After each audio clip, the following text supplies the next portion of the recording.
everyone. My name is Disha Mehta, legal internet Lexis and company and a law student at Gujarat University. So today we are going to continue our topic of the speculative transactions. We had already know about the option dealings and the blank transfer. Now we will know about the third type, which is the margin trading. So margin trading means to borrow money from share broker and purchase securities. In place of share broker, if money is borrowed from bank or purchase securities, it cannot be called margin trading because the relation between the bank and its customer is not so close. At the completion of the credit limit, the customer will have to return bank the money borrowed. That means the relation would be over. But there is a close relationship between a share broker and his customer. Share broker, after investigating the financial condition of the customer, gives necessary amount of credit for providing facility of margin trading. Margin trading emerges from the speculation and future trading. Hence, the intention behind margin trading is not to obtain income from dividend but to obtain profit by the price difference. The customer desirous of doing margin trading will have to open account with the share broker by paying certain amount as deposit. Of course, as a deposit, securities can also be placed in place of cash. As per the understanding, the customer will maintain specific margin in his account. If the price of security in the market decreases, then the margin will decrease. Hence, the customer will have to pay more deposit to maintain the margin. In adverse situation, the share broker has the right to sell off the security received as deposit. Through margin trading, the customer, by paying the deposit amount to the share broker, can self-purchase very high amounts of shares. That means the opportunity is gained to do large-scale business at the minimum capital. Now, the next one is the concerning or the cornering and the manipulation.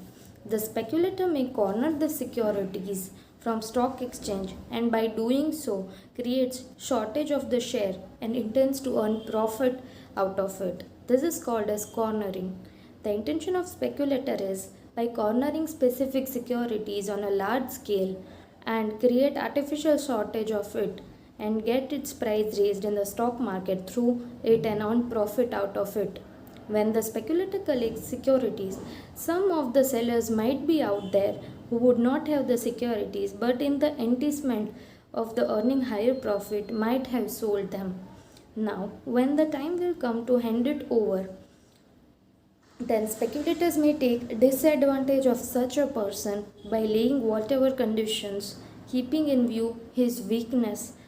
In the artificial shortage like cornering, investors are unable to take proper decision. Hence, such an activity harms the public interest. Now, what is manipulation? Manipulation means to create artificial fluctuations in the prices of securities and by doing so earn maximum profit.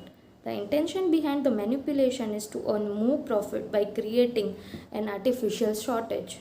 Speculators continue to falsely increase the prices of specific securities. As prices go up in this manner, public is misguided and try grab such high price securities in the enticement of high profit. In such a situation, the speculators sell off such securities from the back door and cheat the public. In this manner, speculators cheat public. The next one and the last one is arbitrage. Generally, it may rarely happen that prices of any one security listed in different stock exchange may be same. There would be more or less price difference. The margin of difference becomes the profit in arbitrage. The broker will purchase the security from that exchange and sell off in the stock exchange where the prices are high and earn the profit. With the help of arbitrage, when the securities are handed in different cities of a country, when the shares are dealt with internally, it is called as internal arbitrage. But when the shares are transacted in the stock exchange of different countries, then it is called as international arbitrage. As the securities transaction are to be done in different places or stock exchanges, the broker must be aware about all the areas.